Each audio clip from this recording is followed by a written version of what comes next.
Irmãos, nós vamos começar a estudar especificamente a figura do Cristo como mediador. Como mediador. Vamos dar início no estudo bíblico, tendo como um guia temático que sintetiza os pensamentos, né, a teologia, a Confissão de Fé de Westminster. Em especial, capítulo 8, e vamos para o primeiro ponto. O que nós já vimos até agora que tem que servir de pressuposto para conseguirmos entender a figura do Cristo como mediador? Nós já vimos que Deus, desde a eternidade, soberanamente escolheu, dentre a raça humana caída, um número definido para ser salvo por meio da obra redentora de Cristo. Nós já vimos isso lá no capítulo 3 da Confissão de Fé, no qual foi tratado os eternos decretos de Deus, parágrafo do 3 até o 6. Já aprendemos também que Deus, desde a eternidade, firmou um pacto com seu Filho, com base na graça, no qual o Pai deu ao Filho um povo para ser sua família e prometeu a salvação dessa família como a recompensa dele. Salvação esta que o Filho se empenhou por efetuar, sofrendo tudo o que se fez necessário, que se fazia para esse fim. Nós vimos isso também na Confissão de Fé, no capítulo 7º, do Pacto de Deus com o Homem, parágrafo 3º e 4º, foi exatamente o que nós estudamos antes de tratarmos do quinto mandamento. Então, recapitulando e partindo do primeiro ponto de Cristo, o mediador.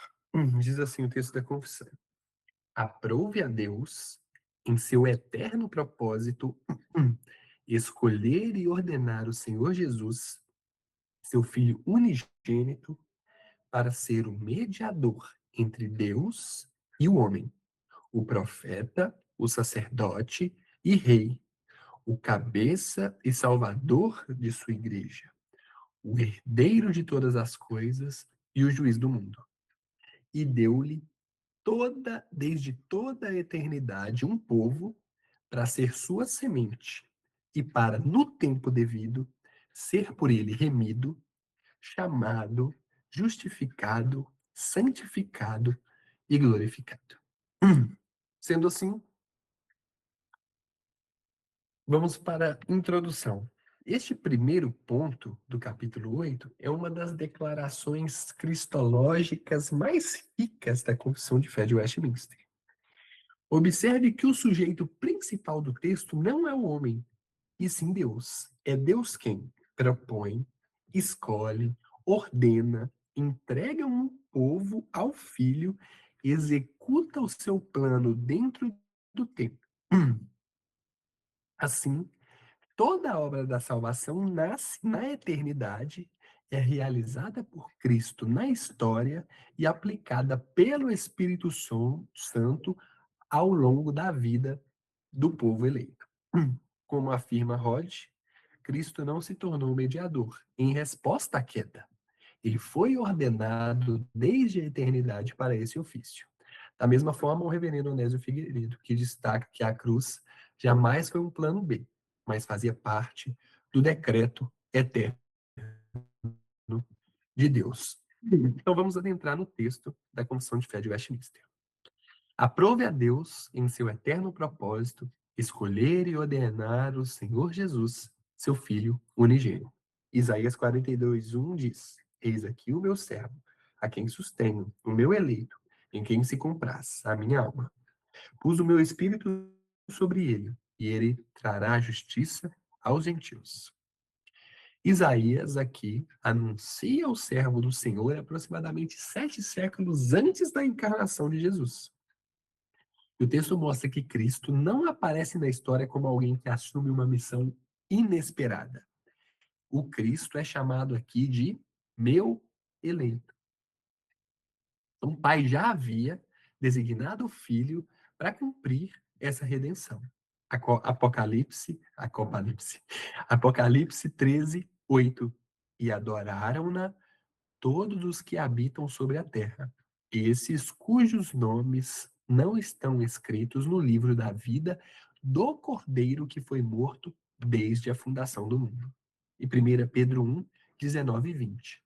Mas com o precioso sangue de Cristo, como de um cordeiro imaculado e incontaminado, o qual, na verdade, em outro tempo foi conhecido, ainda antes da fundação do mundo, mas manifestado nesses últimos tempos por amor a vós. Vejam, irmãos, o apóstolo Pedro escreve a cristãos perseguidos, lembrando que o sangue de Cristo não foi improvisado. Antes mesmo da criação da humanidade, Cristo já havia sido conhecido, pré-ordenado como o Cordeiro de Deus. Então, a cruz não foi reação ao pecado, foi o cumprimento do decreto eterno de Deus. E aqui nós encontramos o chamado pacto da redenção.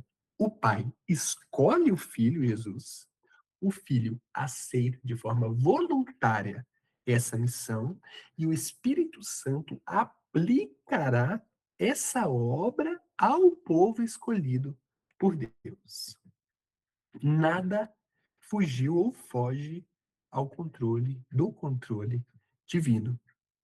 A nossa salvação, por exemplo, irmãos, não começou no momento em que cremos. Ela começou nos decretos eternos de Deus, fora do tempo. A nossa fé é uma consequência de um plano eterno e pré-determinado, e não a causa desse plano. Assim, avançaremos, e se os irmãos quiserem comentar, fiquem à vontade. Para ser o mediador entre Deus e o homem. Texto da confissão. 1 Timóteo 2,5. Porque há um só Deus e um só mediador entre Deus e os homens, Jesus Cristo, homem.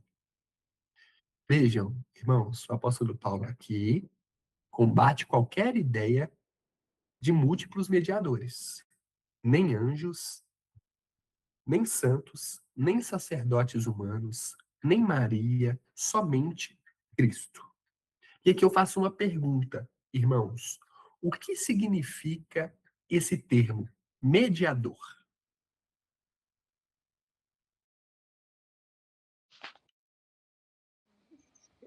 É como se fosse a ponte.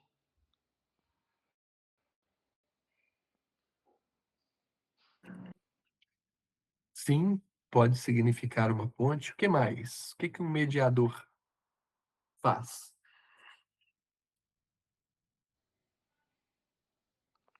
Assim, no âmbito jurídico, o mediador ele media conflitos, né? E da mesma forma eu enxergo que há um conflito entre o homem e Deus. Cristo ele vem para ser esse mediador, buscando a paz. Certo. O que mais?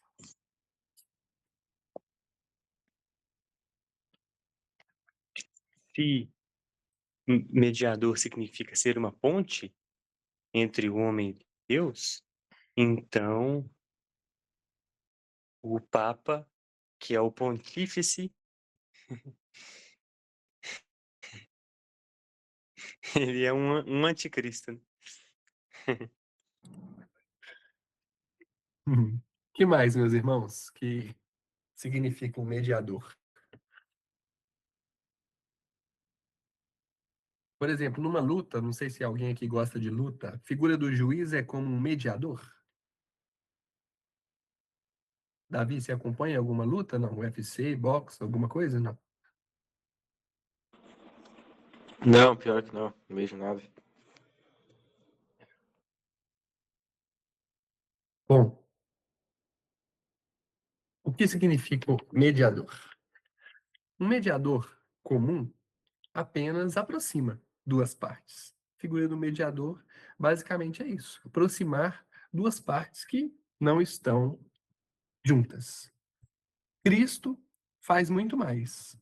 Ele remove a nossa culpa, satisfaz a justiça divina, reconcilia Deus e o pecador, aplica pessoalmente essa reconciliação.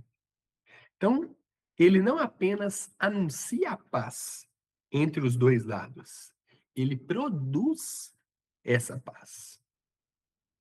2 Coríntios 5, 18 e 19.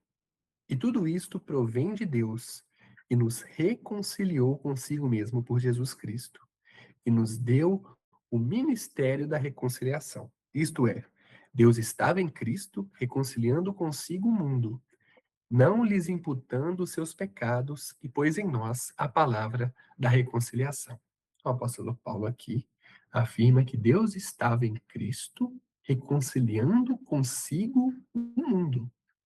E essa reconciliação acontece porque Cristo assume a nossa culpa diante de Deus. Então, nossa esperança não está nos nossos méritos, está no mediador perfeito, que é capaz, que foi capaz de fazer com que nós fôssemos de fato reconciliados com o Pai. O texto da confissão de fé, além disso, descreve Jesus como o profeta, sacerdote e o rei. Então, Cristo é o profeta. Irmãos, o que que um profeta faz?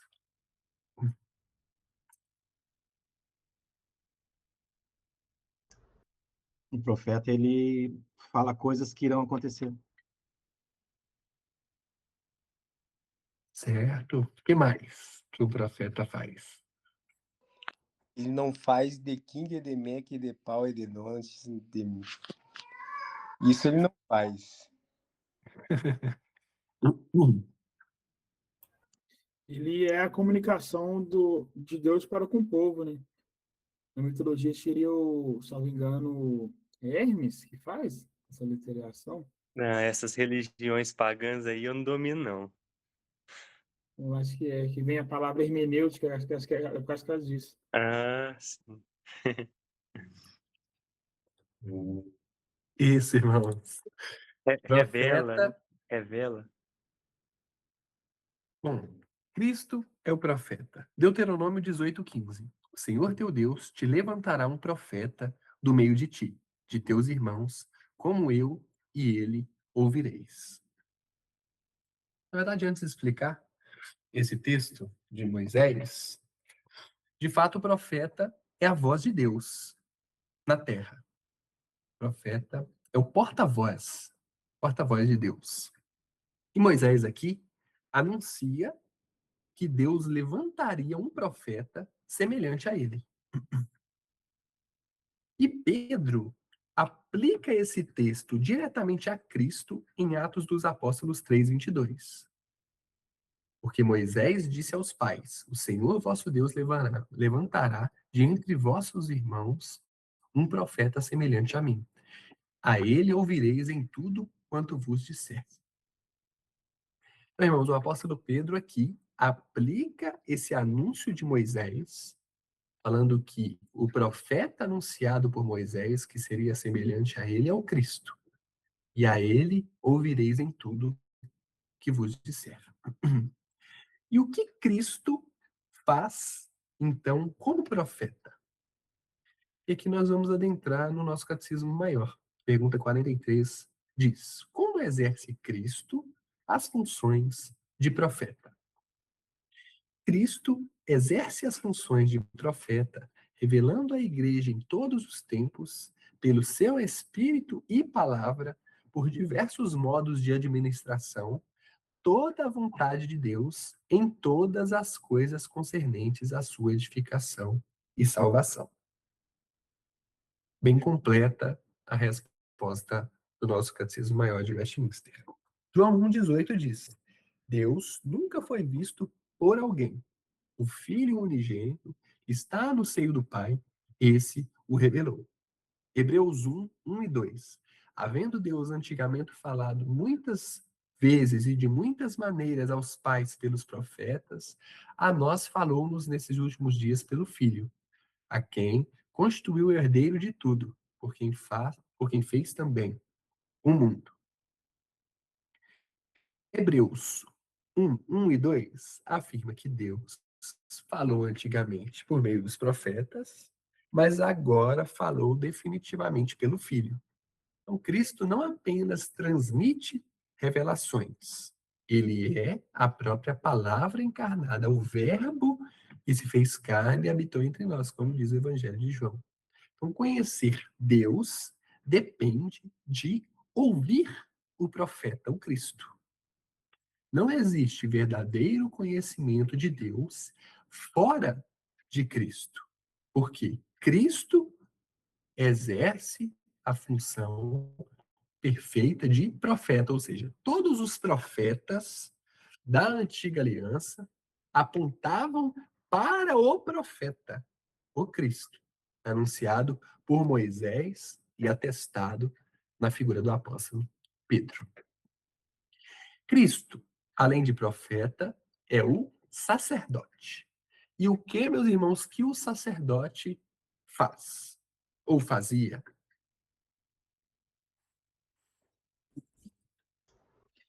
O sacerdote é o que ah, morreu em nosso lugar, né? Ele pagou o preço em nosso lugar, fazendo sacrifícios, né? E a principal coisa no sentido que a gente vê hoje dentro das igrejas, né? Principalmente, né? Igrejas arminianas, né? Eles não têm Cristo como sacerdote, nem como profeta, nem como rei, né? Mas como sacerdote, porque para eles Cristo morreu por todo mundo. Então, se Cristo morreu por todo mundo, o sacrifício de Cristo não foi perfeito. Então, o sacerdote em si, né? Ele é aquele que faz o sacrifício perfeito. E como a gente sabe, né, que Deus tem os seus eleitos, né? Cristo morreu pelos seus eleitos, né? Então, por isso que foi perfeito esse sacrifício dele. E ele é o nosso substituto, né? Que nós deveríamos receber. Ele recebeu em nosso lugar, né?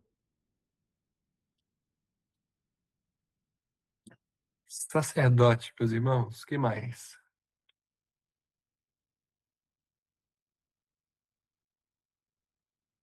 Eu compreendo que o sacerdote é o líder religioso, é o frente, é o cabeça na questão de se apresentar até Deus.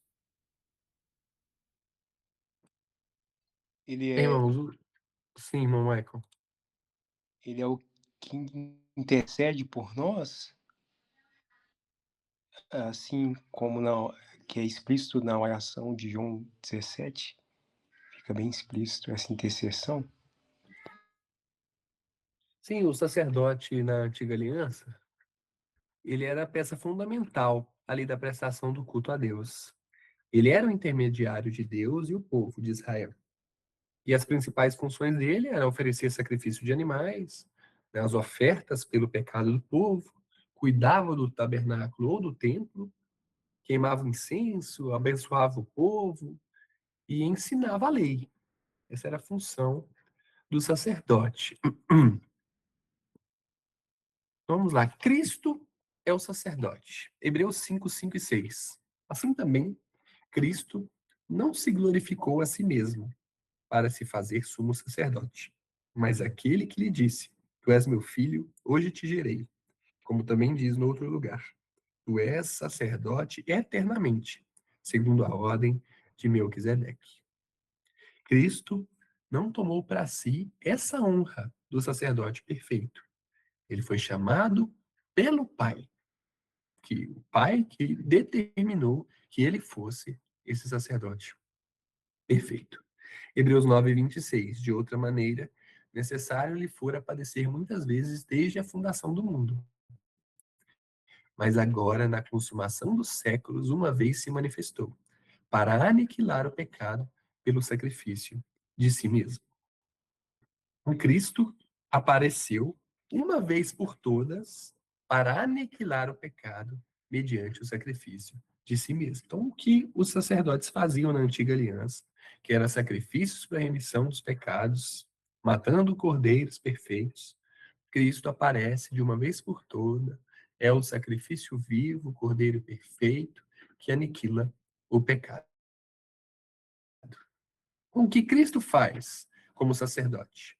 Pergunta 44 do nosso Catecismo Maior. Como exerce Cristo as funções de sacerdote?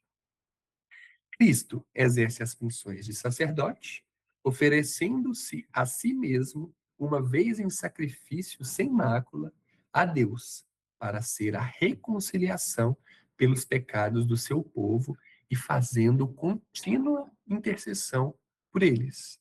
Nós sabemos que o sacerdote na antiga aliança era o intercessor, era o mediador entre o povo, Israel e Deus.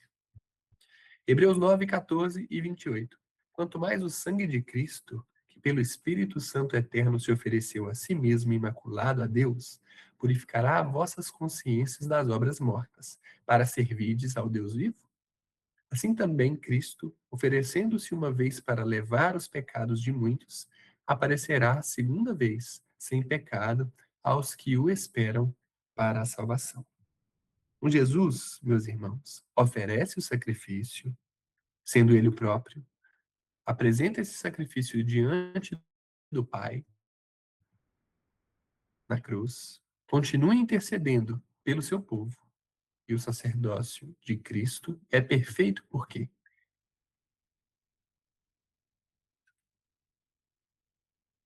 O sacerdote é perfeito, o sacrifício é perfeito, e a intercessão nunca termina. Não há falhas, não há erros, os pecados, de fato, são perdoados, a justiça e a ira de Deus, de fato, é derramada. Então, tudo é perfeito. A intercessão de Cristo é perfeita. Mesmo quando pecamos, temos um sumo sacerdote vivo que intercede continuamente por nós. E além de profeta e sacerdote, Jesus Cristo é rei. Sim, irmão Michael. Não, só para falar do sacerdote ainda, antes de entrar no rei, né, que antigamente, né, os sacrifícios eles eram feitos diários, né, no sábado ele era feito mais sacrifícios ainda, né, e nesse meio tempo tinha né, esse sumo sacerdote, né, ele tinha que ser descendente de Arão, né, e muitas vezes nesse tempo lá, desde Arão até Cristo, muitos sacerdotes eles eram falsos, assim, no sentido de fazerem sacrifícios que não eram válidos, né. Então, esses sacrifícios que foram feitos por ele nesse tempo todo, muitas vezes eles, na realidade, nunca foram, né? Eles nunca foram suficientes para pagar os nossos pecados, né? Só quando Cristo veio e foi o sacerdote perfeito, que agora nós somos salvos por causa do sacrifício de Cristo. E esses, como está falando que ele é um sacerdote perfeito, o sacrifício perfeito, a intercessão nunca termina, porque ele fica continuamente, né, ainda hoje, no céu, fazendo esse sacrifício por nós, né, até a vinda dele, né? Então, e esse sacrifício que ele faz por nós, ele é completamente aceito por Deus, né? Não os que a gente recebia, né? Então, só para finalizar mais essa parte do sexto, que é muita perfeição o que Cristo fez por nós, né? Então, todos esses, nem sei quantos anos ali, em torno de, foi 1.500 anos de sacrifício sendo feito, né, que a parte de Noé lá, de Moisés, foi em torno de 1.500 anos antes de Cristo, né? Então, durante 1.500 anos sendo feitos sacrifícios que, na realidade, nunca foram aceitos por Deus, né? É quando Cristo veio que foi o sacrifício perfeito, né? É eficaz, né? Está Faz, né? consumado. E ponto final. É o texto de Exatamente. Hebreus, um texto lá em Hebreus diz que o sumo sacerdote, ele tinha ainda que oferecer sacrifício por ele próprio, uma vez por ano. E Cristo não, na verdade, ele não tinha pecado. Então, ele não precisava, ele não era imperfeito como esses, né?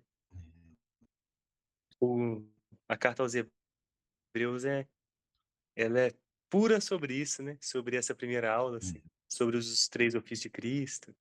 Não, e era interessante, né, que nem isso aí, se Cristo não é rei, sacerdote e profeta, qualquer uma dessas funções dele que a gente não creia perfeitamente, nós não somos salvos. Então, isso aí fala bem na confissão, vai falar, não sei se na confissão em si, mas no catecismo, quando nós estávamos estudando. Então, assim, como eu falei ali, né? O arminianismo, ele não crê na suficiência do sacerdote. Se Cristo morreu por todo mundo, não foi um sacrifício perfeito, porque ele não salvou todo mundo, né? E aí já mata, eles creem que Cristo é o sacerdote, né? Do profeta, eles creem que tem coisas fora da Bíblia, então Cristo não é o profeta perfeito. E como rei também, Cristo ainda não está reinando, então eles não creem como rei. Então, o E eles arminiano não crê, Cristo não governa eles, não porque governa eles. eles podem perder a salvação. É. Então, Cristo, no arminianismo, ele não é rei, nem sacerdote, nem profeta. E aí não tem É. salvação. Verdade, distorcem a figura do mediador, do Cristo, do mediador perfeito. Sim, irmão Michael Douglas. Me corrijam se eu estiver errado. É como se a obra feita pelo homem antes de Cristo, ela não fosse suficiente.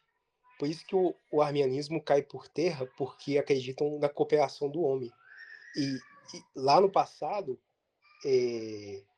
Deus, como não era de forma eficaz, foi necessário que Cristo morresse, né, por ser perfeito em todos os seus aspectos, né, como rei, como sacerdote e como mediador, É. profeta e como profeta. Perceba, todos as cerimônias do Antigo Testamento foram estabelecidas pelo próprio Deus.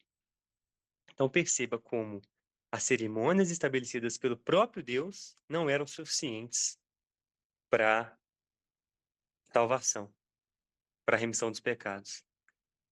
Quiçá as minhas obras, que Deus odeia ainda mais.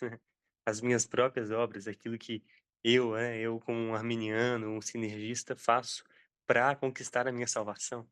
Se nem um sacrifício de um animal que Deus instituiu, um animal perfeito, sem defeito, do tamanho X, da idade X, na data X, da forma X, aspergindo sangue dessa maneira, na tampa do propiciatório, nesse dia, nessa hora, vestindo essas roupas, se nem isso era suficiente para remissão de pecados, quem dirá é, o que eu conquisto com o meu livre-arbítrio? Então, absolutamente, absolutamente. Cristo é o mediador.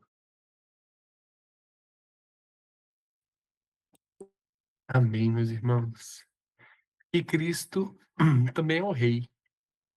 Eu posso perguntar o que o rei faz, mas eu acho que esse já fica batido. Mas o rei, ele Não, alguém pode governa. responder o que um rei faz. Não, Oi? não, desculpe, irmão, interromper. Mas é óbvio, mas o que um rei faz? Ah, um rei não governa. Ele vai governar um dia, quando, no fim dos tempos, ele voltar, na sua segunda vinda. Então, o que é Cristo exercer a função de rei? É ele não reinar. Ele começar a reinar daqui milhares de anos. Então, é bom perguntar assim, o que um rei faz? Um rei reina. Um rei não quase reina. Ele não reina. Ele reina. É bom perguntar assim. Exatamente. Rei reina, meus irmãos. E Isaías 9, 6 e 7 nos diz: que um menino nos nasceu, um filho se nos deu, e o principado estará sobre os seus ombros, e se chamará o seu nome maravilhoso, Conselheiro, Deus forte, Pai da eternidade, Príncipe da paz.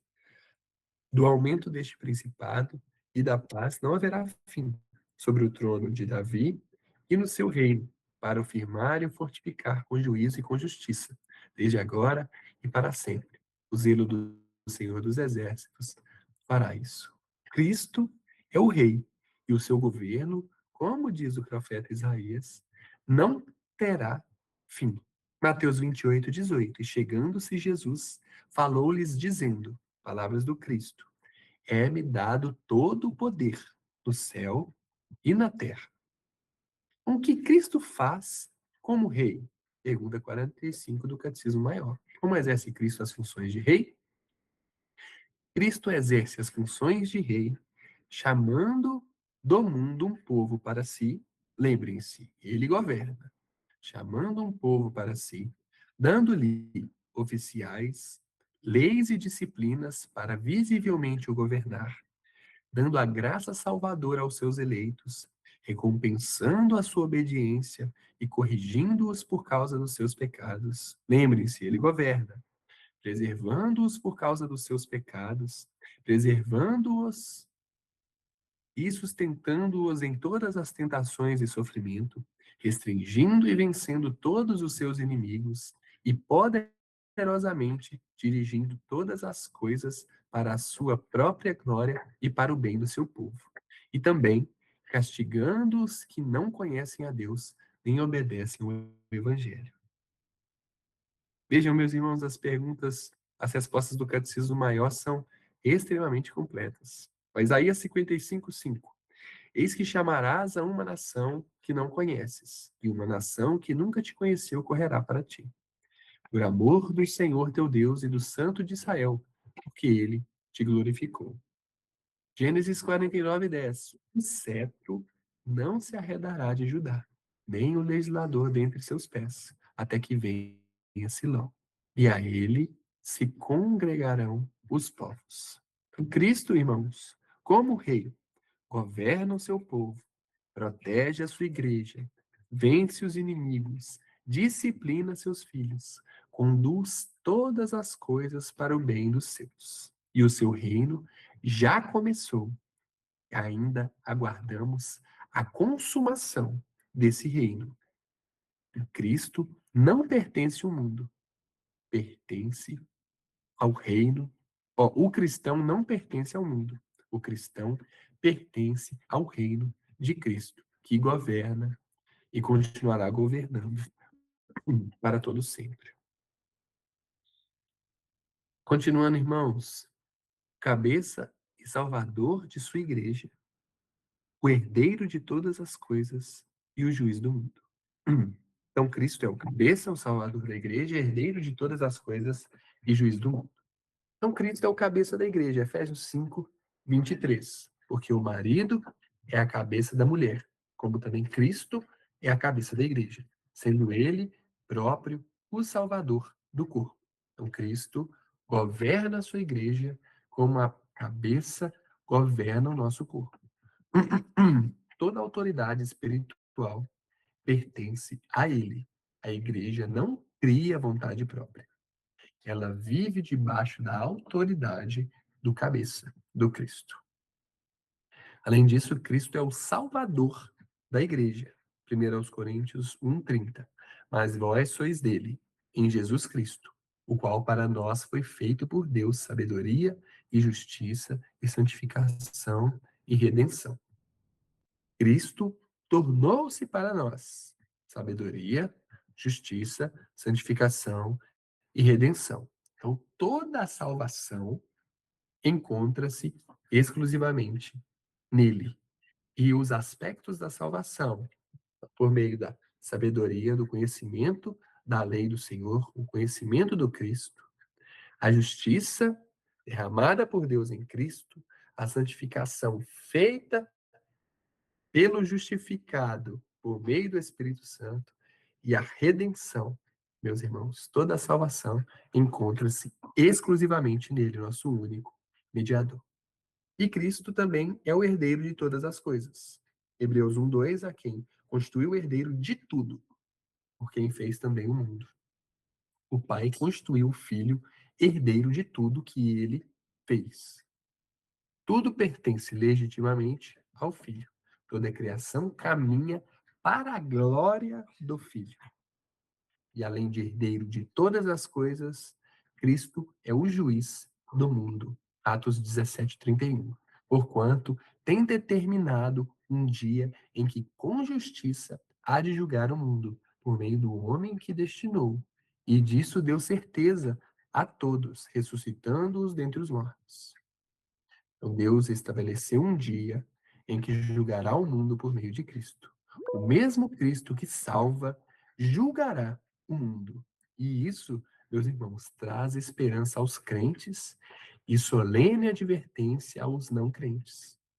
Aquele diante de quem estaremos no juízo é exatamente aquele que hoje nos oferece a graça salvadora dele.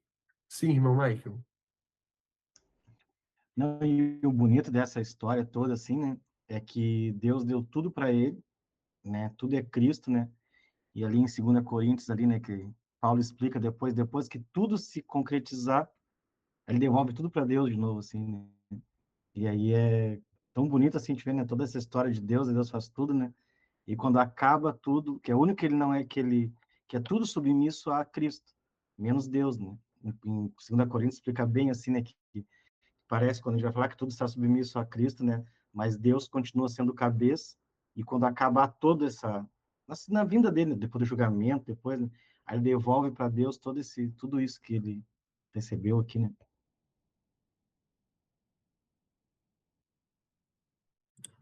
Tudo é maravilhoso. Louvado seja ele. Continuando sobre o mediador, o Cristo, e deu-lhe desde toda a eternidade um povo para ser sua semente. João 17:6.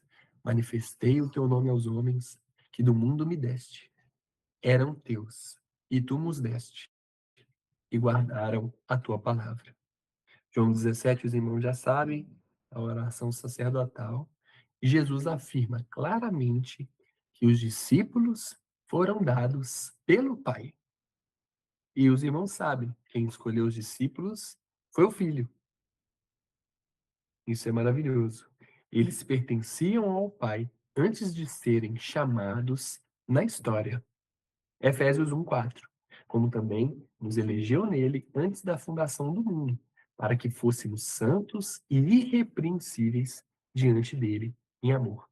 E nós sabemos, meus irmãos, que a eleição antecede a criação. Não depende de obras, não depende da decisão humana, depende exclusivamente da graça soberana de Deus. E aqui a confissão reafirma o ensino que nós já passamos no capítulo 3. Cristo veio para salvar exatamente aqueles que o Pai lhe entregou. E nossa segurança está no propósito eterno do Pai, não na instabilidade do nosso coração. Então, enquanto muitas pessoas olham para isso e se desesperam por acreditarem que a salvação não está no controle delas, nós, meus irmãos, eu creio nisso, olhamos para isso com paz, sabendo exatamente que a salvação não está no nosso controle, e sim no controle do nosso Deus. E a última parte, meus irmãos. Sim, irmão Michael Douglas. Irmãos, uma dúvida. Assim como os seus eleitos foram escolhidos desde a fundação do mundo, Deus não é o criador do pecado. O pecado, ele também veio antes da fundação do mundo?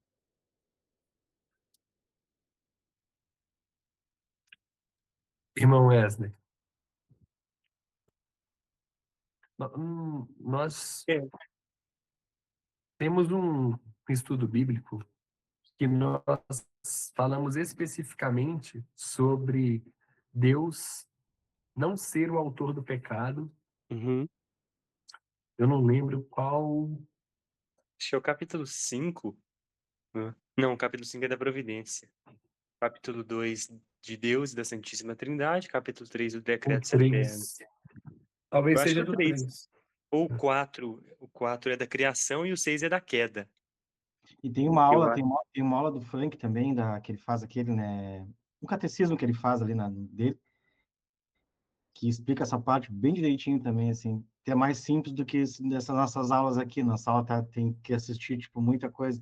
E o Frank dá um Sim, resumo muito bom, assim, que quando que o pecado entrou, quando que o pecado começou, ele fala na hora da criação, ele dá uma aula bem... Depois eu posso botar ali no coisa para o Michael ver, eu boto essa aula na do coisa, porque tá mais fácil entender do que as nossas. Nós vamos ter que ver muita coisa para ver sim. e Mas essa do Frank eu tá posso bem... resumir também, já que Porque, a pergunta foi feita. porque assim, na minha mente limitada, o pecado, o que nos é revelado através das Escrituras é o plano da salvação. Mas como o pecado foi criado, isso é uma dúvida. Eu acho que assim, para todos nós, e aquilo que não nos foi revelado, não cabe a nós ficar questionando a Deus, né? Quem és tu, ó homem, para questionar a Deus? Então, mas já tem um problema na própria pergunta em si. Perguntar se o pecado foi criado pressupõe que o pecado é uma matéria, ou não só uma matéria no sentido material, mas uma matéria no sentido de existência.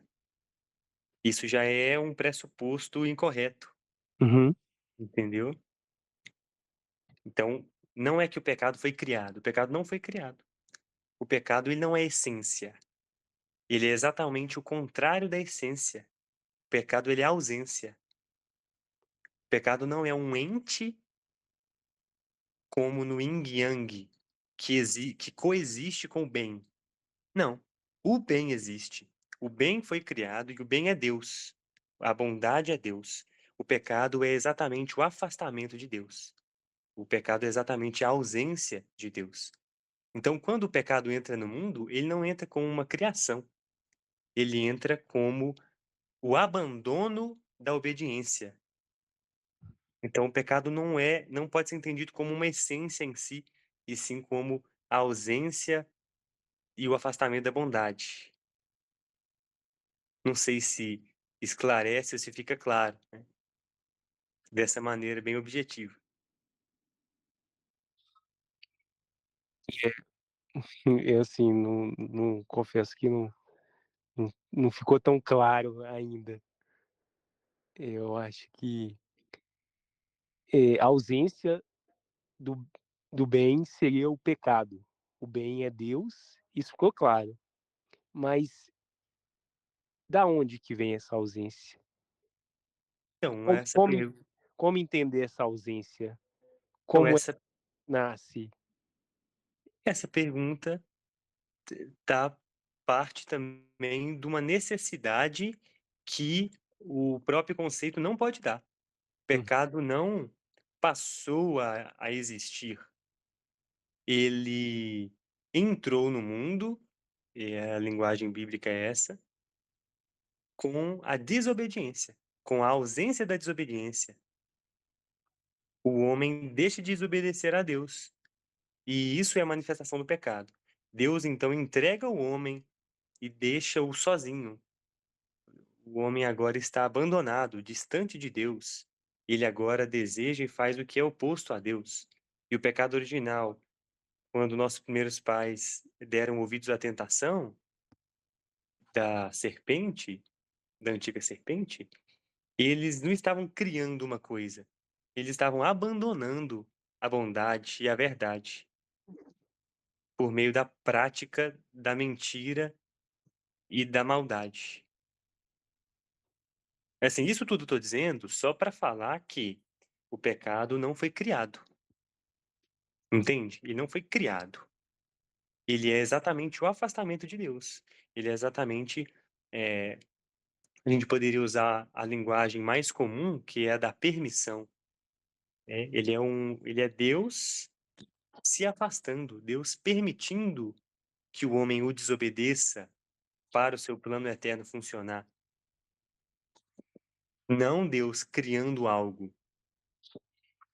E aí, assim, eu acho que esse é o ponto de partida para entender o pecado original. Entender o pecado, de certa forma, como ele entrou no mundo. É entender que ele não é essência. Ele é a ausência, na verdade.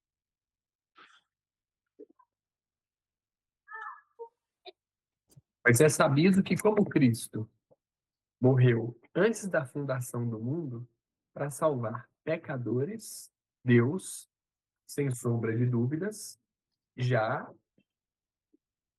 contava com a existência do pecado para que o cordeiro fosse morto.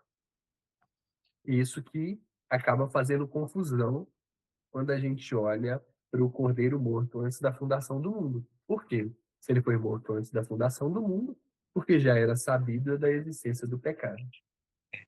A linguagem que a confissão de fé usa é, lá no capítulo 3, é pré-ordenado. Deus pré-ordenou a queda e o pecado original para a sua própria glória e para os fins mesmo de glorificar a Cristo e edificar a sua igreja.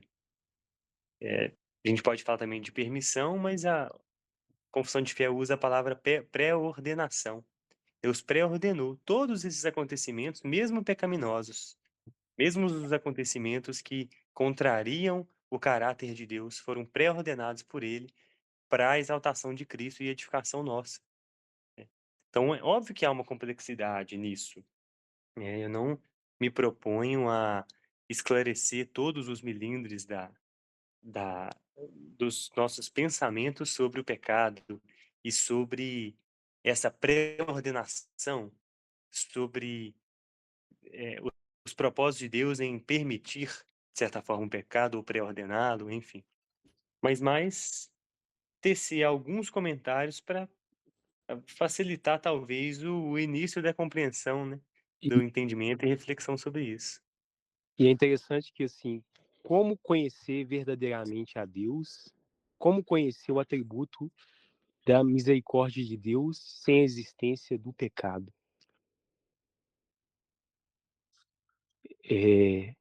Então, Deus usa o pecado, de fato, né? Como conhecer o Isso. atributo da misericórdia, da longanimidade, como conhecer? Sobre os propósitos de Deus no pecado, Não, eu tô fazendo... o apóstolo Paulo trata isso. Não, então, você citou aí o apóstolo Paulo, né? O apóstolo Paulo, ele trata isso, né? Deus quis revelar a sua glória em Romanos 9, e ele fala isso muito bem. Suportou os vasos pré-ordenados para a ira, para dar a conhecer o seu poder e a sua glória, parafraseando, né? Quanto aos propósitos, a gente até tem, sim, certa compreensão que Jesus nos explicou por meio do apóstolo Paulo, né? Mas nós vamos aproveitar esse assunto para conversar depois lá no grupo um pouco melhor sobre isso. E por fim, irmãos, e para, no tempo devido, ser por ele remido, chamado, justificado, santificado e glorificado. Então observem a sequência que a confissão nos apresenta. Remidos. Efésios 1:7, em quem temos a redenção pelo seu sangue, a remissão das ofensas segundo as riquezas de sua graça. Então, Cristo compra seu povo pelo sangue. E isso é a remissão. Chamados. Romanos 8:30. E aos que predestinou, a esses também chamou. E aos que chamou, também justificou. E aos que justificou, esse também glorificou. Então, o chamado eficaz produz a vida espiritual. Então, Cristo redime, comprando o povo com um preço sanguinário. Depois dessa remissão, há o chamado após a compra, que produz a vida espiritual. Depois ocorre a justificação, Romanos 5:1, tendo sido, pois, justificados pela fé, temos paz com Deus, por nosso Senhor Jesus Cristo. Então, a justificação, somos declarados justos pela fé, por causa da justiça de Cristo, depois de justificados, santificados, 1 aos Coríntios 1:30, mas vós sois dele, em Jesus Cristo, o qual para nós foi feito por Deus sabedoria e justiça e santificação e redenção. Então, Cristo, depois da justificação, continua transformando o seu povo. Salvação não termina na justificação, ela continua acontecendo durante o período da famosa santificação e, por fim, glorificados. E o mesmo texto de Romanos 8:30. E aos que predestinou, a esses também chamou. E aos que chamou, justificou. E aos que justificou, glorificou. Então, Paulo fala da glorificação no passado. Por quê? Porque no decreto de Deus, essa glorificação é absolutamente certa. Nenhum dos eleitos ficará pelo caminho. E essa sequência é conhecida como a ordem da salvação, Ordo Salutis. E ela mostra que a obra iniciada por Deus na eternidade é aplicada de uma maneira eficaz na história e será consumada na eternidade futura. O início, o meio e o fim da salvação, todos pertencem ao Senhor, aplicados pelo Cristo, o mediador. Conclusão, meus irmãos. Primeiro ponto do capítulo 8 nos leva a contemplar a majestade da obra de Cristo. Nada na nossa redenção é um acidente, é um acaso, é um tropeço. Antes da fundação do mundo, é sabido que o Pai escolheu o Filho para ser o mediador. O Filho aceita a missão e, na plenitude dos tempos, vai ao mundo para cumpri-la, dentro da história, do tempo. Como profeta, ele revela Deus. Como sacerdote, ele oferece-se em sacrifício e intercede de forma contínua por todos nós. E como rei, ele governa a sua igreja e reina sobre todas as coisas.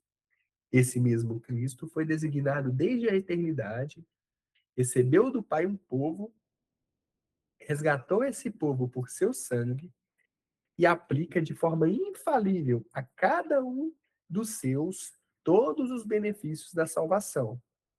A redenção, o chamado, a justificação, a salvação e, por fim, a glorificação. Então, somos remidos pelo sangue, depois dessa remissão, chamados. Depois que fomos chamados, nós fomos justificados, nos tornamos justos, santos. Acontece esse processo da santificação e, por fim, seremos glorificados pela honra e glória dele. Essa doutrina não deve produzir orgulho em nós, mas uma profunda humildade, uma profunda segurança e uma profunda adoração, visto que todo o mérito da salvação é único e exclusivo de Jesus Cristo. A nossa salvação não repousa na força da nossa decisão, mas é na fidelidade do Deus que decreta, do Filho e executa esse decreto, e do Espírito Santo que aplica essa redenção nos nossos corações. Então, se Cristo é o nosso mediador perfeito, nós somos chamados a confiar exclusivamente no Cristo, a ouvir a palavra como nosso profeta, a descansar em sua obra como nosso sacerdote e a nos submeter com alegria ao governo dele como o nosso rei. Que essa verdade, meus irmãos, possa nos levar a uma vida de gratidão, obediência e adoração ao único Salvador das nossas vidas. Romanos 11, 36, porque dele e por ele e para ele são todas as coisas, pois a ele eternamente. Glória, pois, a ele eternamente. Amém. E como aplicação para nós, meus irmãos, eu quero fazer uma aplicação bilateral. Quero que os irmãos apliquem essa mensagem. Como essa verdade do Cristo como mediador fortalece a nossa segurança da salvação e transforma a nossa maneira de viver e de servir a igreja. Como conhecer essa verdade nos fortalece? O que ela nos causa, irmãos? A gratidão. Eu vejo como gratidão.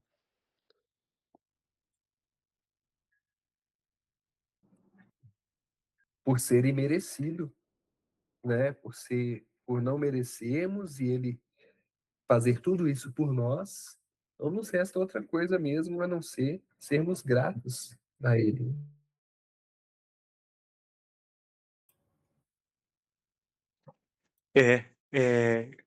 Ele foi constituído o herdeiro de todas as coisas, né? E nós somos feitos co-herdeiros. Então, tudo que recebemos de Deus é por meio de Cristo. Tudo que recebemos de Deus é por meio de Cristo. Nós temos que pensar nisso em absolutamente tudo. E aí, essa verdade de que tudo que nós recebemos é por meio de Cristo, ela nos esvazia de nós mesmos.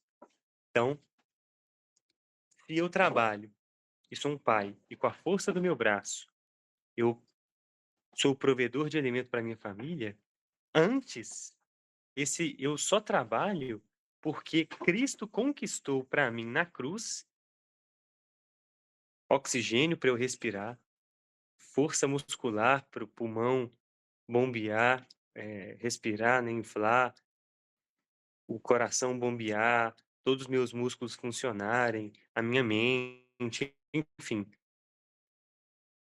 Todo o meu trabalho, toda a maneira como eu funciono e tudo que eu próprio faço, só é possível por causa de Jesus Cristo. Então, ele como mediador perfeito de tudo, absolutamente. Não só da salvação, mas de toda a providência também de Deus. Então, isso me leva a não acreditar na minha própria força de maneira nenhuma. Então, nas refeições, eu oro agradecendo pelo alimento. Nas doenças, eu oro também agradecendo pela misericórdia. Nas tristezas, da mesma maneira. Nas alegrias, da mesma maneira. Tudo, absolutamente tudo que temos é dele, né? Então, mesmo tudo que eu faço, foi Cristo que conquistou para mim.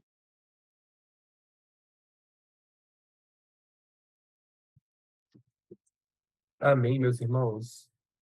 Mas alguma aplicação para nós? Como essa verdade fortalece a nossa segurança na salvação e acaba nos transformando no dia a dia? Porque saber que Cristo é o nosso mediador nos transforma. Como isso nos transforma? Eu posso citar também o amor, né? O verdadeiro amor. O Deus de Israel, o Deus eterno, criador de todas as coisas, se fez carne, habitou sobre nós, viveu, passou por todas as aflições para pagar as nossas dívidas. Esse amor maior, esse amor que foi nos dado primeiro, e é o exemplo, né? O exemplo que o cristão busca seguir com gratidão. Acho que o amor.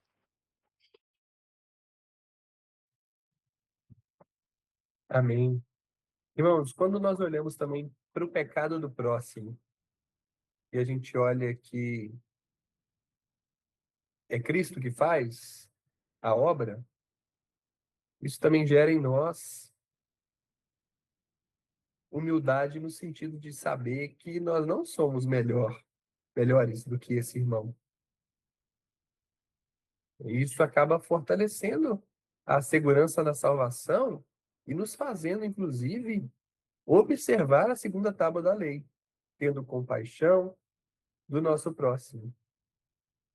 Essa verdade de Cristo nos fortalece porque ela vai nos fazer entender, vai nos saber ter sabedoria, vai nos fazer ter sabedoria e compreender a lei do Senhor. E ter esse desejo, inclusive, para compreender a lei do Senhor. Porque se Deus fez essa obra maravilhosa conosco, nós não tem como nós cruzarmos os braços e vivermos a vida da mesma maneira. Isso vai fortalecer a nossa segurança porque nós vamos ser obrigados e vamos fazer isso com vontade, que é de buscar compreender, entender e responder a essa graça maravilhosa que nos foi derramada.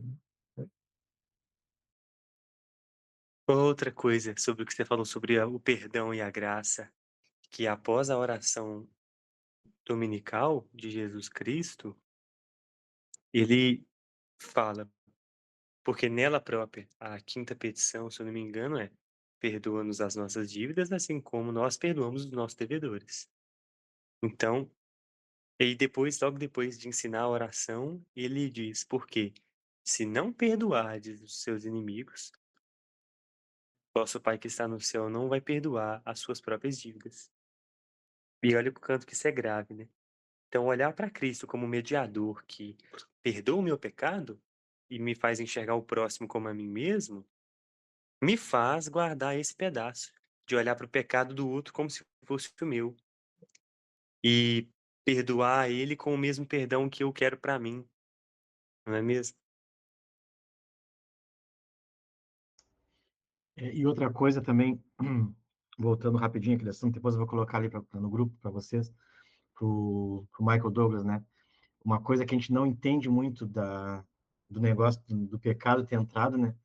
Porque tem muita coisa que a gente não, né, não tem um entendimento ainda aberto para muita coisa, ainda mais agora há pouco mesmo eu tinha estudado sobre isso, porque Adão, no Éden, ele era rei, sacerdote e profeta. Ele tinha as três funções de Cristo que Cristo tinha lá no Éden. Tá? Depois eu boto para você certinho, isso nós estudamos agora há pouco, né, no catecismo.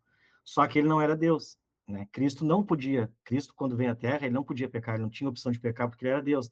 Só que Adão tinha essa opção. No momento que Adão desobedeceu, foi que o pecado entrou no mundo. Então ele se afastou dessas coisas que Deus, como Wesley falou, é o afastamento, ele saiu daquilo que Deus tinha mostrado para ele. Então, ali, né, quando vai ser explicado, né, mais intenso, tipo, até o sexto dia não tinha pecado, né? No sexto dia que o pecado, quando a serpente, né, falou com Eva, que as coisas começaram a acontecer, né? Então, depois eu boto para vocês ali do grupo para ele ler e ver bem as referências ali, né? E isso a gente não consegue, a gente não olha, sim, eu não tinha, nunca tinha olhado Adão como rei, sacerdote e profeta, né? Mas só que ele não era Deus. Mas Cristo, ele era rei, sacerdote e profeta, só que ele era Deus, né? Então muda, esse é um dos motivos, né, principais, né, do pecado ter entrado no mundo, né? A desobediência de Adão, na queda de Adão, que o pecado entrou no mundo, né? Então não dá para dizer que foi Deus que criou o pecado, porque Deus não criou o pecado, né? Foi na desobediência, né, no afastamento do homem com Deus, só que Adão tinha essa opção de não fazer isso. Só que aí ele tinha esse livre-arbítrio que nós hoje não temos, né? Então, só complementando, já que o irmão Michael voltou no assunto, eu pensei numa ilustração. Alguns irmãos sabem como eu sou péssimo com ilustrações, mas eu pensei em uma e eu deveria ter usado ela na hora que eu estava explicando. A questão do mal não ser essência e sim ausência, uma boa ilustração é a luz. A luz existe. A luz existe. Mas e o que é a escuridão? A escuridão não é exatamente a ausência de luz? Então, é uma boa ilustração até para entender o que é o mal moral. É, de fato, a ausência da bondade divina que gera o pecado. E não uma matéria, não no sentido material, mas também espiritual. A luz e as trevas. As trevas são a ausência da bondade, né? Irmão Gabriel, Na hora que você estava falando sobre o assunto, eu ia trazer essa analogia, me recordou, porque simplesmente o escuro não existe. Ele é basicamente a ausência da luz. Uma boa analogia para entender. E O frio também, né? O frio não existe. outra coisa que eu queria falar, já passou na aula, foi bem no começo, mas quando a gente estava tratando sobre Jesus enquanto único mediador. E o perigo que eu quero falar é sobre adicionar coisas. A Igreja Católica tem católicos que acreditam que realmente Jesus é o único mediador. Só que eles adicionam a informação de que você é levado até o mediador através de Maria. Ou seja, ela não é mediadora, Jesus é, mas é levada. A gente precisa acompanhar ele isso. é o mediador do mediador. Isso nós temos que se atentar, porque É, dependendo do argumento, pode ser convincente. Mas, enfim. é verdade. E igrejas evangélicas também, o evangelicalismo que dominou aí a situação é assim. Os pastores são verdadeiros intercessores, como os santos. Eu prefiro muito mais Maria, Prefiro muito mais ser Santo Agostinho, sei lá, Santo Inácio, do que um pastor da esquina aí, um cara todo corrupto. Se fosse para alguém interceder por mim, que fosse ainda algum, pelo menos um cristão verdadeiro do passado, né?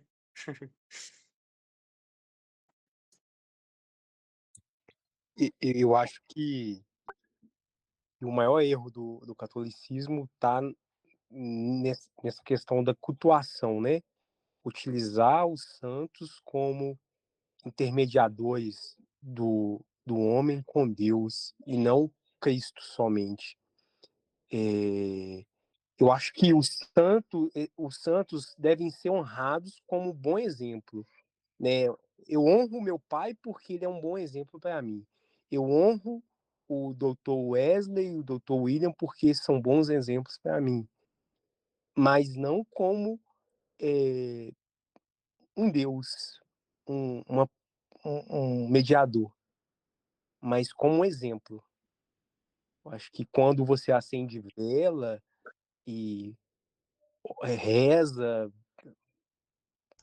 eu acho que aí entra você começa a colocar outro Deus, né? Você começa a adorar outro Deus e deixa de adorar o verdadeiro Deus. É que no, Irmãozinho, o problema. Sim, irmão Michael. é que no catolicismo, para eles não existe o segundo mandamento, e no arminianismo não existe o quarto mandamento, né? Então, o segundo também não existe, né? Nós estávamos falando sobre isso até hoje, né? Aqui em casa. Não existe do arminianismo, não existe nem o segundo, nem o quarto, porque eles criam imagens, né, de Cristo como se Cristo não fosse Deus. E o quarto mandamento não existe. O católico, o segundo mandamento não existe. Então, quando a gente vai olhar nisso, né, o problema todo é na lei de Deus, né? Sim, irmão Matheus. É o que o Michael falou, é verdade. Eu Fala, estava Matheus. conversando com a minha avó esses dias, ela é católica. Aí ela perguntou sobre os 10 mandamentos, aí eu falei o segundo, ela falou, mas no colégio que eu fiz, que foi de freira, eu nunca ouvi isso daí não. Aí eu comecei a rir, aí eu peguei a Bíblia e mostrei pra ela, e ela falou, mas tá errado isso daí. Eles mudam tudo, cara.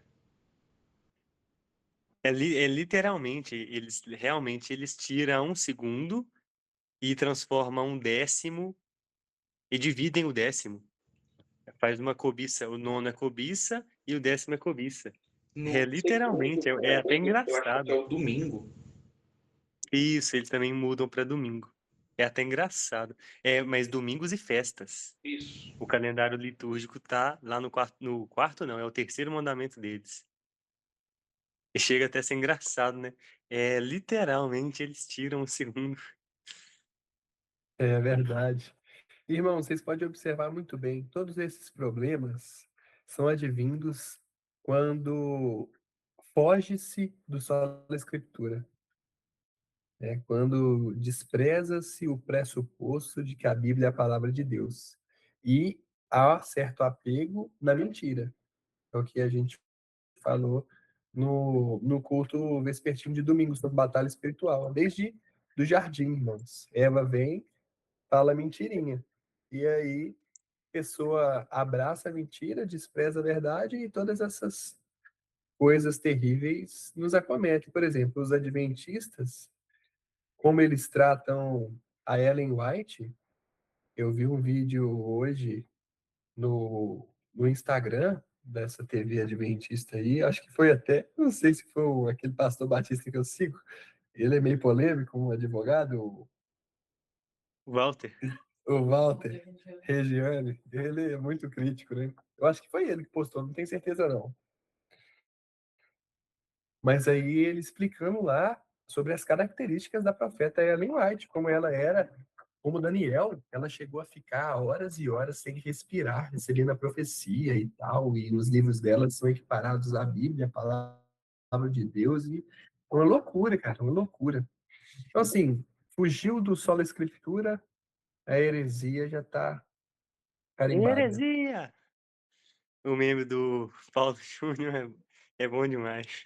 Eu vou encaminhar lá no grupo lá também um comentário, cara.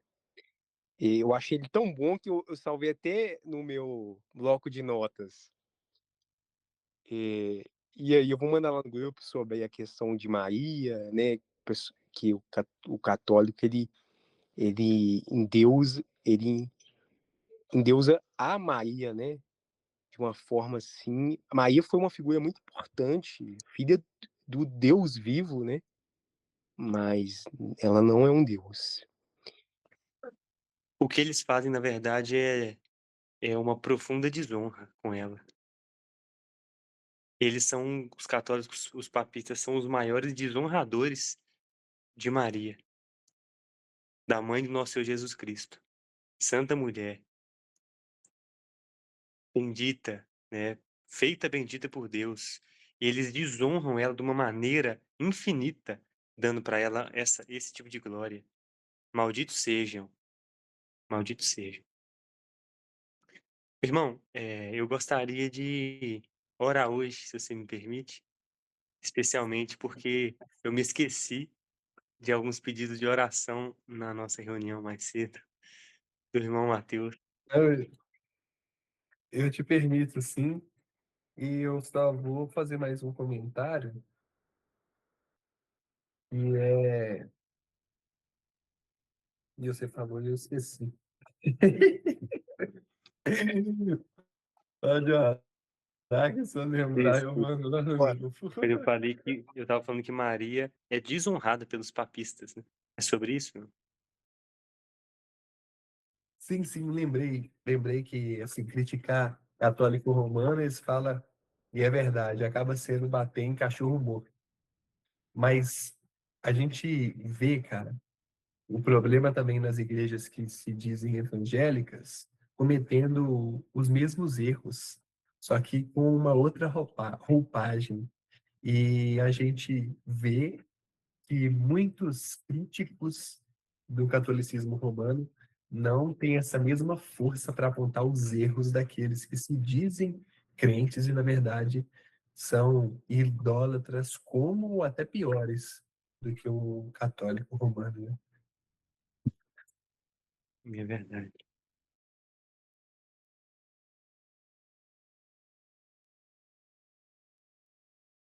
ô irmão, aproveita Pode- no momento de oração, eu fiquei assim, uai, será que o pedido do irmão Mateus, será que eu tô ficando doido? Olha, Não, pela foi Maísa, falha minha mesmo. a Maísa também, ela tá com câncer e eu esqueci de pedir pra ela. Não, beleza, beleza. Se falar, Matheus?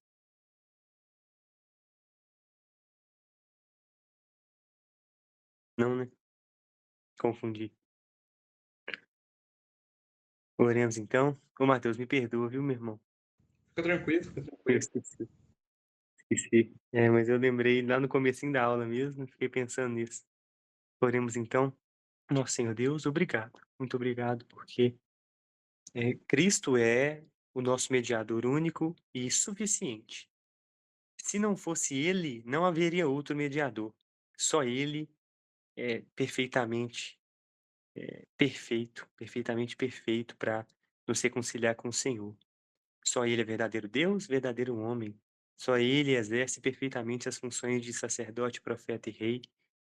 Só Ele, Deus, é, recebe do Senhor todo o amor e toda a glória e compartilha conosco também por graça e misericórdia. Obrigado por Cristo, nosso único, suficiente Salvador, mediador, redentor, que perdoa os nossos pecados e que nos dá tudo,